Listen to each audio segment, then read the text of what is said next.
Hi friends, ఎలా ఉన్నారు? అందరూ బాగున్నారా? నేనైతే చాలా చాలా బాగున్నాను. వెల్కమ్ టు క్రేజీ సంహిత.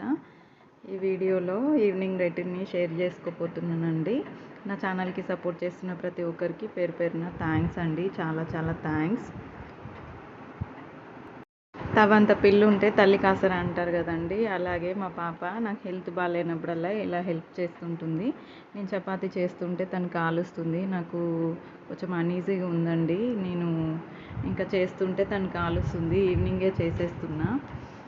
ఇది నేను చపాతీలు చేస్తుంటే కాలుస్తుందండి. ఎంత చక్కగా చేస్తుంది చూడండి, ప్రొఫెషనల్ లాగా. సో రిథమ్ అంటే ఏ మూలకి వెళ్ళినా డిస్టర్బెన్సే అండి. బయటకు వెళ్తే వెహికల్ సౌండు, ఇంట్లో ఉంటే పిల్లల సౌండు, వాళ్ళు పడుకునిద్దామంటే వీలవ్వట్లేదండి అసలు.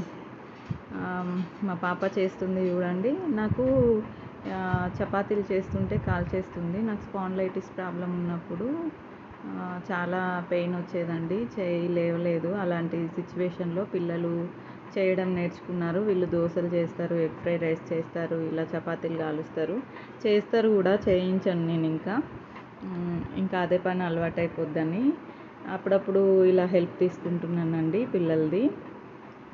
ఇక్కడ సరిగా కాలలేదని చూపిస్తున్నాను, అక్కడ మంచిగా కాల్చాలి అని. మనం ఇప్పటి నుంచి నేర్పిస్తేనే కదండి పిల్లలు చక్కగా నేర్చుకుంటారు. ఇదే ప్యాన్ పైన నేను స్ప్రౌట్స్ కర్రీ కూడా చేశాను.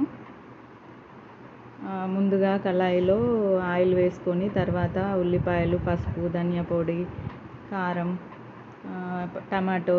టమాటో కొంచెం మగ్గిన తర్వాత స్ప్రౌట్స్ వేసాను. సాల్ట్ అడ్జస్ట్ చేసుకొని కొద్దిగా వాటర్ వేసాను. ఇంకా మగ్గేదాకా ఉంచాలండి. అవి ఆల్రెడీ స్ప్రౌట్స్ బాయిల్ చేసుకున్నవే.